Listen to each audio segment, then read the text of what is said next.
Devant son écran d'ordinateur, le ministre gabonais du pétrole, du gaz, des hydrocarbures et des mines, Vincent de Paul Massassa, a échangé ce jour en vidéoconférence avec son collègue équato-guinéen sur les questions de production pétrolière en cette période marquée par la pandémie du Covid-19.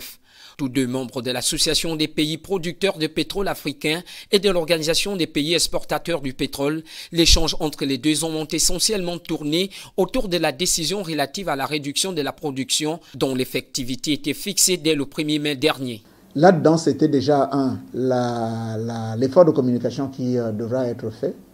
aussi bien pour l'APO que pour l'OPEP, sachant que nous sommes dans une zone assez éloignée. Nous avons la similitude d'avoir, je dirais, des productions qui ne soient pas les plus élevées dans ce qui sont ceux des membres de l'OPEP, mais il faut néanmoins, n'est-ce pas,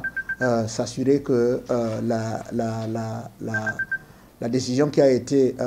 unilatéralement arrêtée, pour laquelle nous sommes, nous, partie prenante, devrait être appliquée et que face à cette situation, nous entendons, n'est-ce pas, jouer notre partition. Ça, c'est déjà la première chose. La deuxième, c'est comprendre qu'au-delà de cette situation de l'OPEC, il y a les situations de la CEMAC. La CEMAC ici, avec la réglementation de change qui reste un aspect, avec aujourd'hui la possibilité éventuellement de aussi, n'est-ce pas, partager les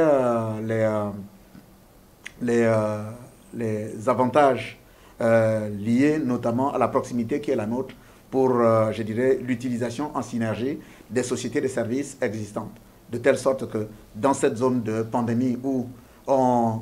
élimine ou du moins on restreint les grands mouvements, nous ayons la possibilité, dans une zone aussi restreinte que le golfe de Guinée, avoir, n'est-ce pas, à ce que les équipes qui sont mobilisées dans les sociétés de services, notamment dans l'activité pétrolière, puissent, n'est-ce pas, partager, j'allais dire, ces expériences-là et le retour d'expérience pour faire en sorte que ça amoindrit les coûts pour les opérateurs pétroliers qui sont à la fois au Gabon et en Guinée équatoriale. Reconnaissant que le Gabon est bien outillé dans la production en offshore et sous la terre ferme, la Guinée équatoriale compte bénéficier de l'expérience gabonaise. Nous entendons solliciter de la République gabonaise, n'est-ce pas, que celle-ci les accompagne en y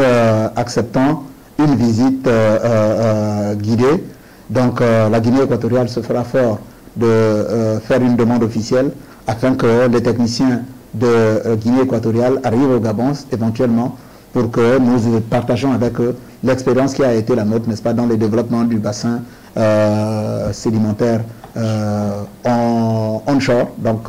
celui des installations qui sont à terre, n'est-ce pas, pour lequel nous leur avons répondu qu'effectivement nous avions là-dessus des sociétés de plusieurs origines, plusieurs nationalités, et que chacune de ces sociétés arrive bien sûr avec une expérience qui est particulière, et que ces expériences-là aujourd'hui, le Gabon, n'est-ce pas, ne sera que ravi de pouvoir partager avec la République sœur de Guinée équatoriale de ces expériences que nous avions eues. Et je pense que cette coopération que nous sollicitons sud-sud ne peut être que la bienvenue. Ceux qu'ils ont réellement pris à bras ouverts et à bon cœur pour nous témoigner déjà leur remerciements, et nous leur avons notre disponibilité lorsqu'ils seront prêts. L'échange de ce jour précède d'autres plus élargis qui verront la participation d'autres pays membres de l'APO pour une étude plus approfondie.